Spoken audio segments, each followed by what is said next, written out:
Agora a gente convidou um consultor de análise política da BMJ, Consultores Associados, Nicolas Borges, justamente para falar com a gente sobre todos estes assuntos relacionados à política. Boa tarde, Nicolas. Seja bem-vindo ao Jovem Pan Agora.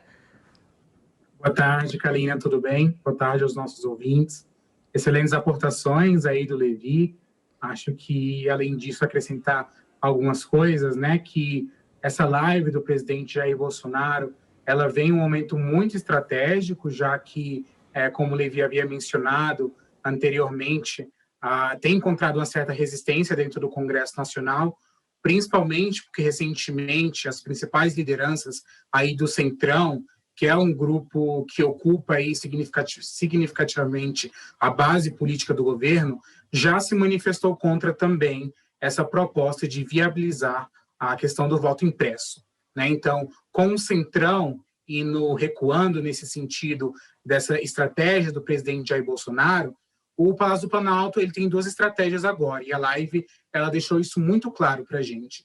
Uma das estratégias é chamar a atenção e mobilizar ainda mais o seu eleitorado mais fiel, já que a bandeira do voto impresso já é uma agenda muito antiga da política de Jair Bolsonaro, ainda enquanto na Câmara dos Deputados no Congresso Nacional, a gente sabe que é uma temática já antiga, entre outros segmentos aí do Congresso Nacional, mas é também, Kalina, uma medida e uma forma de posicionar o Poder Executivo em torno desse debate. A gente sabe que a participação do Poder Executivo nas discussões dentro do Congresso Nacional tem uma grande importância, além de mobilizar o seu eleitorado, tem uma capacidade muito grande de reconfigurar as ordens aí do Congresso Nacional. Então, é um sinal de que o Palácio do Planalto estaria disposto a comprar essa briga sobre o voto impresso.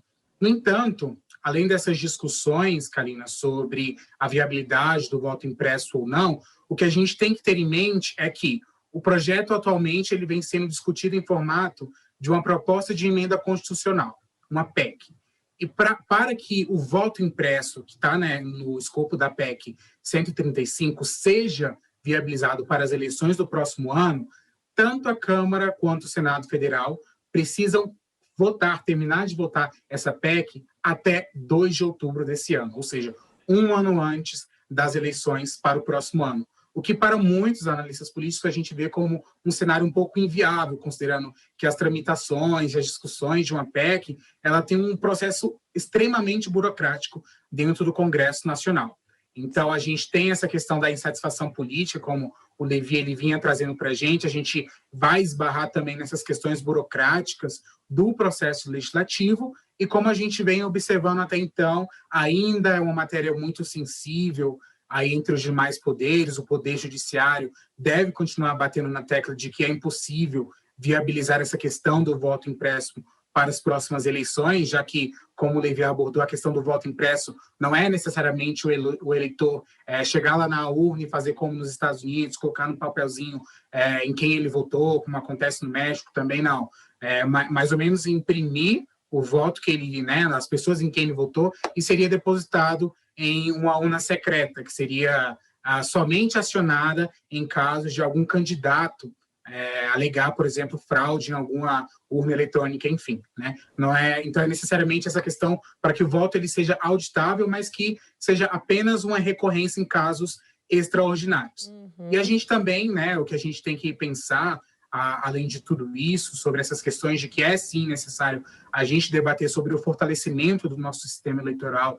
É super urgente a gente debater quais são as medidas que podem fortalecer a nossa democracia e o sistema eleitoral em geral, mas também a gente precisa observar quais são as consequências de cada pauta que a gente traz para essas questões. Se a gente fala, por exemplo, dessa questão do voto impresso e um candidato a presidente, por exemplo, ele chega e fala para a gente que exige a recontagem de votos, a gente teria que ver como a gente organizaria para que os auditores recontassem mais de 100 milhões de boletins, dos boletes, né, que saem nessas urnas eletrônicas, para, enfim, a gente ter o resultado. Então, a gente esbarra em questões financeiras, a gente esbarra em questões do processo legislativo, e a gente também vai esbarrar em diversos caminhos aí burocráticos que impedem com que uma matéria tão complexa como o voto impresso seja viabilizado até 2 de outubro desse ano, Kalina. Pois é, Nicolas, você fala uma matéria de fato muito complexa, uma PEC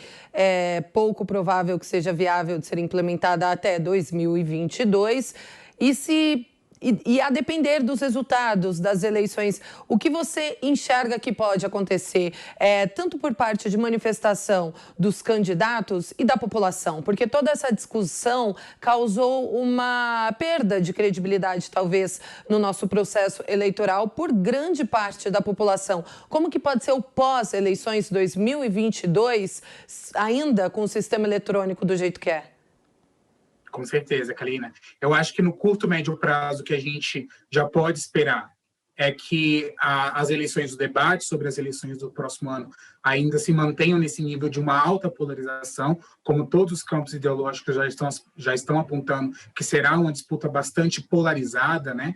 Então, em um pós-eleições, a depender dos resultados, a gente deve esperar, sim, novas mobilizações contestando os resultados das eleições, como acontecem em diversos anos aqui no país, mas que até o momento, tanto organismos internacionais quanto o próprio TSE, eles recorrem, né, eles testificam essas contestações, mas até o momento a gente não encontrou, de fato, provas que colocassem em xeque a urna eletrônica. Mas no pós-eleições, a depender dos resultados, a tendência é de que os resultados das eleições eles sejam contestados. Vamos tentar aí desenhar um cenário quase que similar ao que aconteceu nos Estados Unidos, com a contestação da eleição do presidente Joe Biden em novembro do ano passado, mas que, por outro lado, vem aí todos os outros órgãos institucionais para viabilizar e também para dizer que estava tudo ok com os resultados, que não houve fraudes, mas é uma mobilização constante. A gente tem que esperar e a gente vai presenciar aí, de fato, mobilizações e uma polarização no curto, médio e longo prazo, a depender dos resultados das próximas eleições gerais, envolvendo aí principalmente o âmbito da presidência da República, mas deve também ser uma retórica, Kalina, que deve ocupar as eleições de outros segmentos, né? No ano que vem a gente vai também eleger deputados federais, deputados estaduais, então governadores, e a tendência é de que seja uma pauta comprada aí por outros níveis de poderes. Agora, na semana que vem, com o fim do recesso parlamentar, tem a volta da Comissão Parlamentar de Inquérito da Covid no Senado. Na sua opinião, qual deve ser o foco desta segunda etapa? Perfeito. Kalina, a gente tem uma comissão dividida aí sobre a atuação. A oposição e uma parte da bancada independente, ela deve se concentrar agora sobre o que a gente já vem ventilando em Brasília, sobre a questão da disseminação de notícias falsas em relação à pandemia, mas também a oposição deve se concentrar aí, né, na participação das Forças Armadas na compra das vacinas para a Covid. Por outro lado, é super importante a gente falar que a base governista já chega aí com a grande vitória para os próximos dias, com a ida do senador Ciro Nogueira para a Casa Civil. O senador Luiz Carlos Reins, ele passa a ser titular dentro da comissão, e o senador Flávio Bolsonaro, que é filho do presidente, ele assume uma vaga de suplente. E o que isso significa? Que o Flávio Bolsonaro agora ele vai ter acesso a todas as informações e documentos das investigações que estão acontecendo aí ao longo da pandemia. Antes, como ele não era nem titular nem suplente, ele não tinha esse acesso privilegiado a essas informações. Então, a tendência é de que, com essa dança de cadeiras em Brasília envolvendo não só a esplanada dos ministérios, mas também a CPI da pandemia, é de um discurso muito mais fortalecido da base do governo dentro da CPI, até porque o senador Ciro Nogueira não tinha uma participação tão constante como o Luiz Carlos Reins, que assume a titularidade, mas também o senador Flávio Bolsonaro, que é um grande defensor aí do governo. Então, vamos esperar que eles tentem jogar para frente a questão dos recursos federais que foram destinados aos estados e municípios para tentar aliviar um pouquinho a barra de como a oposição tem tentado sangrar o governo dentro da CPI da pandemia. Nicolas, e para a gente finalizar ainda sobre a CPI, até este momento, você acha que a CPI chegou a algum lugar, trouxe algum esclarecimento, serviu de alguma coisa? Kalina, a CPI hoje ela está funcionando também muito como palanque político, né? Os senadores da ala independente, mas também da oposição, eles aproveitam esses momentos para cristalizarem os interesses políticos para o próximo ano. A gente sabe que, por exemplo, o senador Omar Aziz ele tem um grande interesse em concorrer ao governo do Amazonas, então ela tem se concentrado aí nessa questão de dar mais participação em um holofote muito especial para quem está participando dessas discussões.